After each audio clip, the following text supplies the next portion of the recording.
Olá a todos. Estamos aqui, Bezrat Hashem, começar mais um shiur de Shmirat HaLashon.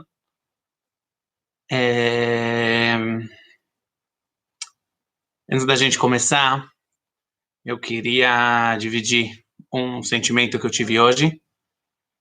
Muitas pessoas acompanharam, teve hoje uma tefilá mundial,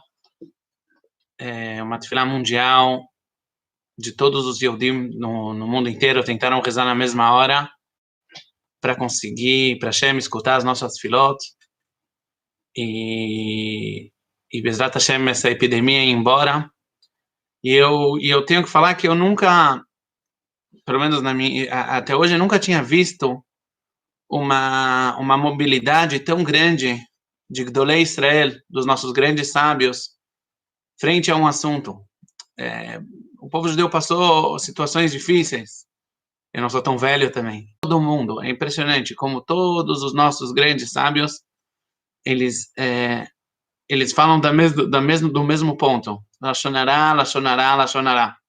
Como a gente tem que melhorar, tentar aprimorar nossa forma de falar, nossa forma de se relacionar com os outros.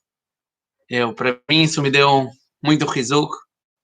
Eu não sou Raui, eu não sou digno, Chas v'Shalom, de falar para ninguém, mussar, falar para ninguém no que ele tem que melhorar.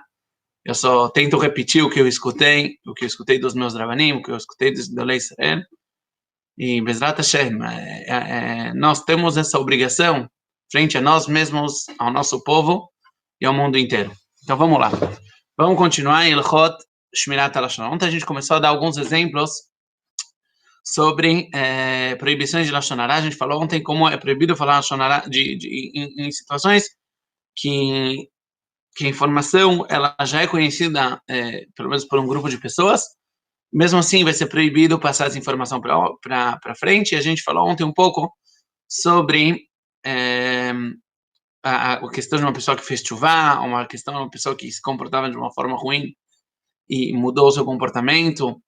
Hoje a gente vai falar de mais dois exemplos muito importantes. O primeiro deles, o Chafetz Chaim, ele usa o exemplo de Shivat Uvei. Quem são Shivat Uvei? A instituição, seja a diretoria de uma sinagoga, a diretoria de uma Keilah, de uma escola, de uma empresa. E às vezes eles precisam sentar numa reunião e decidir sobre como lidar com certas pessoas. Às vezes, por exemplo, existe uma diretoria de uma Kupá de Tzedakah. Eles são responsáveis por dividir a Tzedakah. E eles têm que analisar cada caso e caso e decidir para quem eles vão dar, para quem eles não vão dar, quem merece mais, quem merece menos. Ou às vezes tem professores na escola, eles precisam decidir sobre um aluno. Aqui em Israel é um pouco diferente o sistema, mas no meu tempo tinha quem não passava na recuperação, então tinha uma reunião dos professores. Sim, passa de ano, não passa de ano. E decidiram o que decidiram nessa reunião. É proibido quem sair daquela reunião falar ou dar a entender de que ele estava a favor, ele vem para a pessoa ou para qualquer outra pessoa e fala, vamos dizer que eles decidiram repetir um aluno de ano. Vamos pegar esse exemplo. Ele não pode falar, revelar o que cada um dos participantes opinou. Ele também não pode falar, olha, eu queria te passar, mas os outros que não deixaram.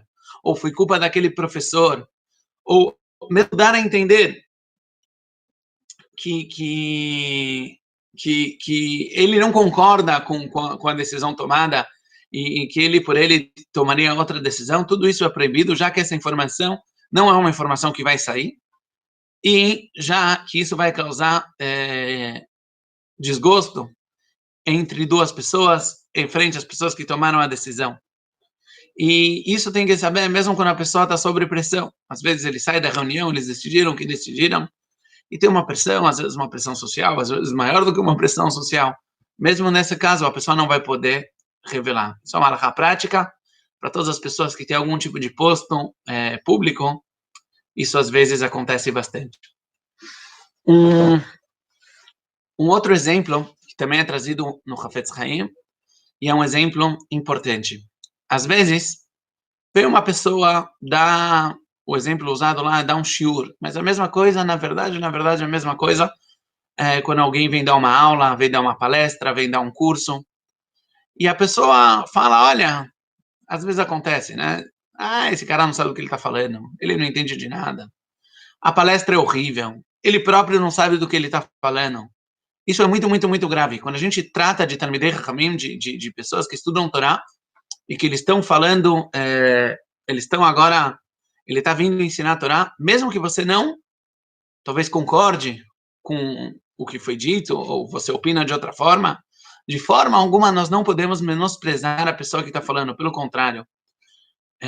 Contam que uma vez um grande rabino veio para o Rav Shlomo Zalman Auerbach. O Shlomo Zalman Auerbach, ele faleceu há 20 e poucos anos atrás.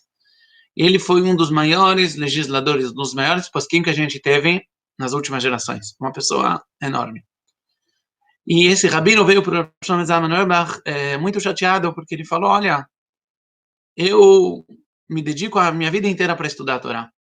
Dia e noite é isso que eu faço. E os meus filhos não exatamente foram no meu caminho, não exatamente continuaram que nem eu faço. E tem essa outra pessoa na minha sinagoga, que é uma pessoa simples, não é uma pessoa estudiosa, é uma pessoa, não por culpa, ele tem um ótimo coração, ele vem todas as filotas, ele escuta o shiur, mas, e você vê os filhos dele, cada um dos filhos dele saiu um Talmid Chacham grande. Por que isso? Eu que estudei a minha vida inteira, dei o exemplo de como se estuda, meus filhos foram por outro caminho, e essa, o Shlomo Zalman Auerbach falou, olha, eu vou te contar por quê. Quando vinha alguém dar uma drachá na sinagoga, um rabino de fora, essa pessoa, esse homem simples, ele corria para a sinagoga, eles falaram para os filhos, tem um Rav que veio, ele veio dar drachá, eu quero lá escutar, e ele saía de casa 5 minutos antes, ele se empolgava, e ele dava muito respeito pela Torá. Por outro lado, talvez você, quando vinha um darshan, veio um palestrante, você sabia muito, você que é uma pessoa estudada, mas você às vezes era um pouco crítico. Você falava, olha, não é bem assim, olha que ele inventou, ele não sabe do que ele está falando, e com isso, você acaba menosprezando os Talmidei Chachamim, os rabinos, frente aos olhos dos seus filhos, aos olhos da sua família. Aos olhos da família dessa pessoa, Talmid Chacham era o máximo, era o auge do que uma pessoa podia chegar. E nós, quem somos nós para julgar o Talmidei Chachamim? Mas às vezes, frente aos seus filhos, os seus filhos se sentiram na posição de poder dar notas para todo mundo. Esse rabino é assim, aquele rabino é assado, aquele é frito. E por isso, eles não sentem a necessidade de crescer. A gente tem que tomar muito cuidado com esse ponto. Isso é muito relevante ao Hinuch das nossas crianças, e isso envolve vários aspectos. Muitas vezes uma drachá, um shiur, a gente realmente não gosta. Primeiro tem que lembrar, existem vários estilos. Tem pessoas que gostam de coisas profundas, tem gente que gosta de gematria, tem gente que gosta de historinhas. Cada um, de acordo com o que toca o seu coração, o que mexe com ele, o que empolga ele. E mesmo dentro de uma drachá, às vezes tem partes melhores, tem partes piores. Normalmente a pessoa que fala mal, ela não sabe, ela não traz o contexto todo, e a gente está sempre distorcendo a verdade. Ainda mais quando uma pessoa, Chas v'Shalom, fala isso por ódio. Às vezes a pessoa tem mágoa com alguém, porque ele fez alguma coisa ruim a ele, ou ele decidiu, ou que ele acha, sabe que essa pessoa que veio falar drachá é uma pessoa muito tzadik, e ele próprio se sente incomodado às vezes. Ele se sente incomodado porque ele sabe que esse rabino não concorda com as minhas ações. E por isso, para se proteger, ele se dá o direito de falar mal da drachá ou falar mal do rabino. Isso é relacionará muito e das mais graves que tem.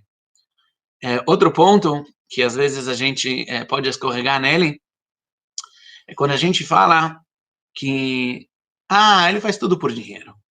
É tudo dinheiro. Ele realmente, ele não está nem aí. Fala o Chafetz Chaim. Isso é importante saber. Mesmo que uma pessoa, digamos que ele sai por aí dando shiur por dinheiro, porque ele precisa trazer parnassá para a família dele, e esse é nisso que ele é bom, ele sabe falar. se na hora que ele está dando a drashá, ele tem intenção também de que as pessoas escutem e que as pessoas se fortifiquem na Torá e nas mitzvot e que aprendam Torá, essa pessoa é tzadik amor. Talvez não é o nível mais alto que tem, mas não pode falar, ele não dá para falar que ele está fazendo nada de errado e não tem nenhum erro nas suas kavanot. Assim também, quando a gente muitas vezes vem alguém e a gente tem esse etzerará de falar, ele só se importa com dinheiro, com certeza tem alguma coisa errada, ele não olha para a minha cara por causa disso. Tem que tomar muito cuidado com essas coisas. Às vezes vem gente juntar dinheiro e a gente acaba menosprezando, fala, ele faz isso para a própria Parnassá. Pode ser que ele fez isso também para a própria Parnassá. Mas se ele tem a intenção de manter pessoas necessitadas com esse dinheiro, ou de manter uma yeshiva, de manter um koler, pessoas que estudam Torá, ele não está fazendo nada de errado, ao contrário, está fazendo algo muito bom.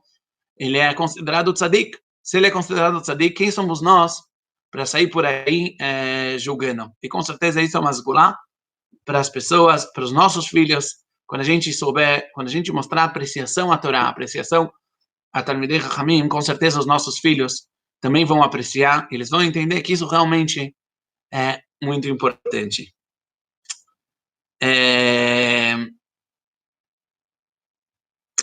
E vamos continuar. O Hafetz Haim, e com isso a gente talvez termina por hoje, a gente terminou já o Klal Aleph e Klal Beit, agora a gente entra já na terceira regra. Nele, o Hafetz Haim mostra a gravidade da proibição de Lashon Hara e alguns aspectos de que, às vezes, nós tendemos a menosprezar. Vamos começar pelo primeiro deles hoje. A proibição, a gente já falou que a proibição de Lashon Hara é tanto em verdade quanto em mentira. E é proibido falar Lashon Hara, seja na frente da pessoa de quem eu estou falando, ou seja, escondido da pessoa de quem eu estou falando. E cada um desses lados tem um aspecto. Falar escondido tem um aspecto mais grave, porque de um lado, eu estou sendo covarde. Eu não tenho a coragem de ir lá e falar para ele isso. E eu estou mostrando que eu tenho medo das pessoas, mas de Hashem, que proibiu de falar Lashon Hara, eu não tenho medo. De um lado. De outro lado, a pessoa que fala na frente, ele tem um aspecto mais severo. Primeiro é o fato dele ter uma característica ruim, uma midá muito ruim, de chutzpah, de cara de pau, e muitas vezes isso traz a pessoa a envergonhar o outro em público. Então, as duas coisas são proibidas e cada um tem o seu aspecto de gravidade, e nas duas a gente tem que se cuidar. Fala o Hafetz Haim, às vezes, a gente encontra nas nossas fontes que foi permitido falar uma Lashon Hara, se fosse na frente da pessoa de quem eu estou falando, ou se eu falaria, se eu sei que eu falaria isso dessa forma também frente a essa pessoa, mesmo que ele de fato não está na minha frente. Mas fala o Hafetz Haim, isso só numa situação que a informação, a história que eu estou contando é uma história ambígua. Eu posso entender ela de duas formas. Ou entender ela de uma forma ruim, ou entender ela de uma forma que ela é 100% boa e não tem problema nenhum com a história que eu estou contando.